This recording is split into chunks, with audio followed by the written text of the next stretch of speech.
Today, I brought you a story out of my real life, um, and um, I'm still very amused by it. When I was preparing for this reading, I got very amused. And the story is called "The Master's Degree in Hiding Anger."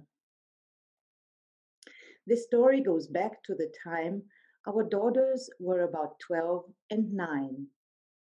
We had just moved into our new house, and back then the kitchen was in the smallest room of the house.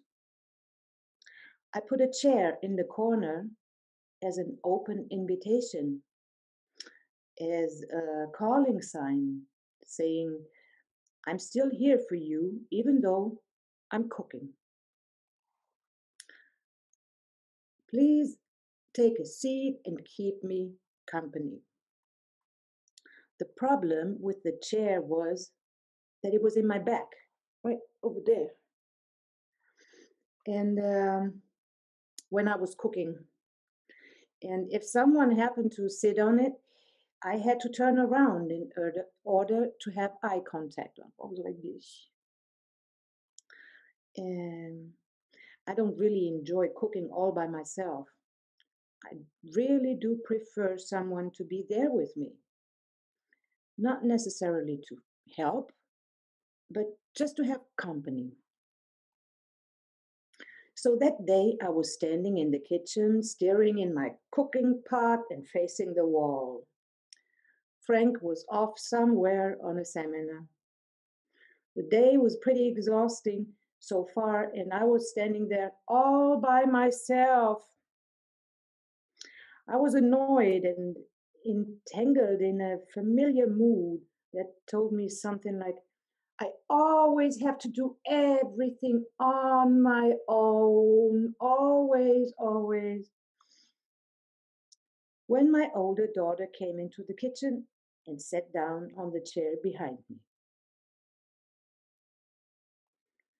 She observed me for a while and then she asked, Is everything okay? Sure, I replied. Are you sure? Yes.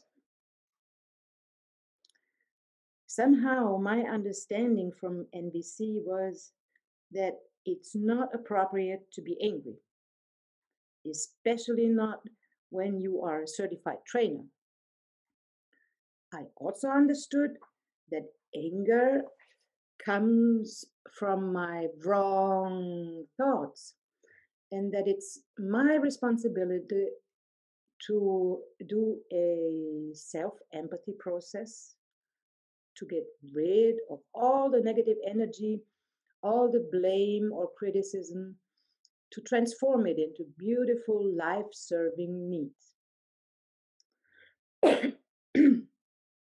That worked well in seminars, having the right setting, enough space, plenty of time and guidance from the trainer or support from an empathy buddy.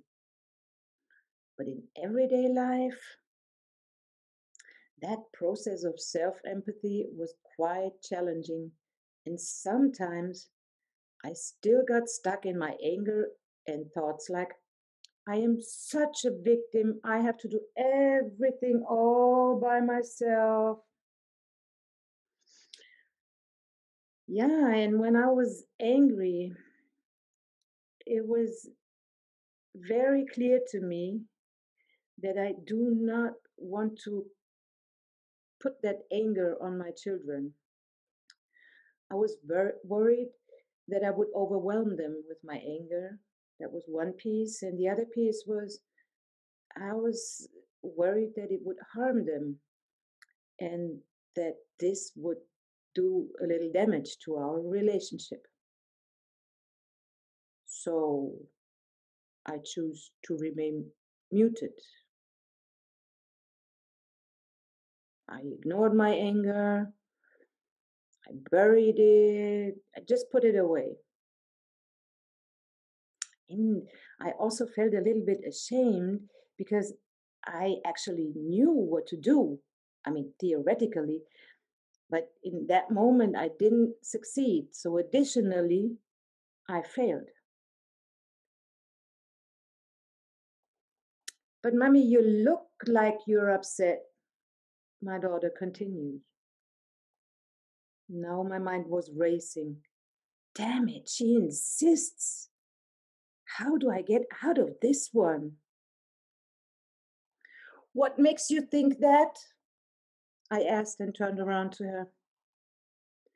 She looked pretty relaxed and said, well, when you get angry, your face turns red, your gaze narrows, your eyes go like this, and you have this furrow between your eyebrows, and you bite your teeth, and you breathe faster. Damn, busted. She caught me.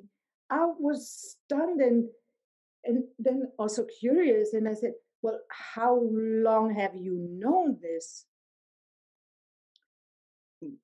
Well, I always have. Oh my God. I thought I was a master in hiding that feeling. I really thought nobody would realize that I'm angry because I'm so good in hiding it. And then my younger daughter appeared, and I asked her, do you sometimes notice that I get angry even when I don't say it? Sure. Well, how do you know? And she says, you get a red face, your gaze narrows, your eyes go like this, you have this furrow between your eyebrows, you bite your teeth together and breathe faster. I swear she said exactly the same observations than her bigger sister. Yeah, so my jaw dropped down. and, and I realized that I don't deserve the title Master in Hiding Anger. Mm-mm. And then she added, you know, if you just let us know soon enough when you are angry, maybe we can help you before you explode. Yeah, wow. I realized there is no point in hiding anger. I mean, really, no point because they get it anyway, is no point. And that was one more little piece of the puzzle that encourages and confirms me on my way from empathy to authenticity. So thank you, girls. Oh, and a little add on 2 years later, we rebuilt, and the kitchen is now in the biggest room of our house. It is open and it has in Germany, we call it kitchen island. It's a huge space where I can work, and here I cook, and here's the water, and all the people can gather around, and there's 2 chairs right there. So when I stir in my pot and somebody wants to be with me, I can just see them face to face. Yeah, that's it for today. 1 minute of silence to let the words settle.